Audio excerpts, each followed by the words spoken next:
Welcome back to G-Man-P the Great TV. If you tuned in today, hit that like, share, subscribe. If not, we ain't doing no tripping. What we're gonna be talking about today is pointing a finger at someone. Alright. By pointing a finger at someone, no, there's three fingers pointing back at you. Look. You see, 1, 2, 3. You got three fingers pointing back at you while you pointing a finger at somebody else. You know what I'm saying? You pointing a finger at someone else in a negative light.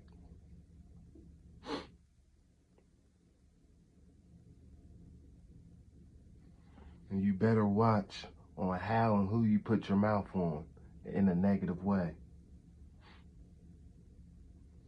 You know what I'm saying? And why I say that, because the person that's pointing a finger at somebody and saying, well, pointing a finger at somebody in a negative light, that person that's pointing a finger at someone, whatever they're pointing a finger at someone else, whatever they got going on is 10 times worse than what they're trying to point the finger at someone about. And then if you are going to point the finger at something, make sure it's in an area that matters. That's just not going to help yourself. You understand? Quit pointing fingers at people for selfish gains. That's evil. Like, for instance, I'm even going to take it back to the, all the way back to the black market in Tulsa, Oklahoma. And while I'm bringing this up, I mean, if you're going to point the finger at something that matters instead of something that's petty. But the thing in Tulsa, Oklahoma, with the black market, is that the black families and business owners, they didn't use income tax to keep things up. They went in ways of other ways that they come together to make sure things were paid for inside the community. And all their books, the books that they kept were good books. They kept up with their books.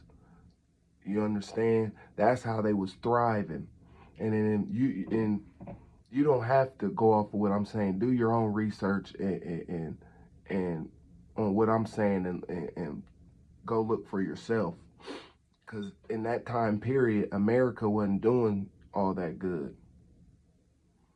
So that was one of the ways that they had to get rid of that, because they didn't have income tax. And that the black market in Tulsa, Oklahoma, they didn't use income tax on their people to keep up the community. You understand? Their books was good. They was thriving. Now the other part of America, they weren't doing so good. So good. Go do your own research. You understand? You know what I mean? Don't take it from my word. Do your own research. But while I'm pointing the finger at that, it comes to show how what's going on now. Now there ain't no black market. We all in it on together, and you want to know why the books is unbalanced. You got a bunch of unbalanced, untrustworthy people that's running things. Why don't y'all point the finger at that? And the people that have false accusations on someone, and whatever that person that has the false accusations on someone, they're really talking about who they are, and they're trying to portray it and get in your mind that's who that person is, but that's who really they are. The person pointing the finger, 9 out of 10, that's whoever they're pointing the finger at and saying, trying to raise somebody awareness of somebody in a bad, negative light. The person that's pointing the finger is usually the person 9 out of 10 times is the one is no good. Whatever they're saying, that's who they really are.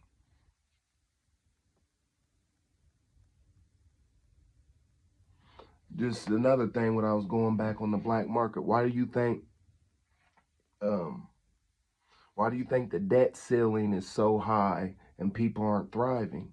That goes back to the black market, the black families and the black business owners of Tulsa, Oklahoma.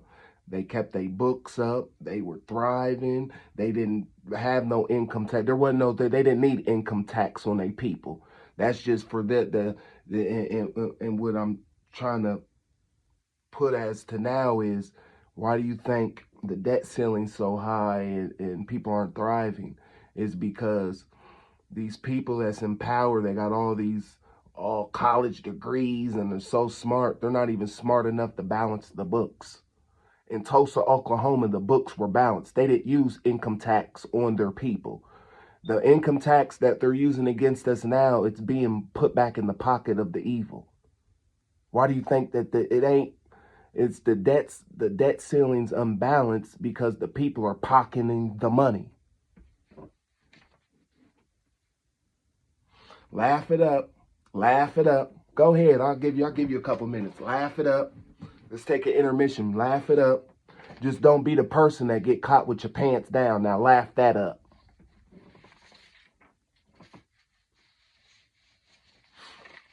Let's point the finger at how they're demonizing the dollar bill. Just go and look at everything, how they're, if you're not talking about killing, or they're demonizing the dollar. Back in the day, it was like, if you ain't put no work in, you ain't gonna eat. You ain't gonna get paid. You know what I'm saying? Nowadays, they're demonizing the dollar bill, and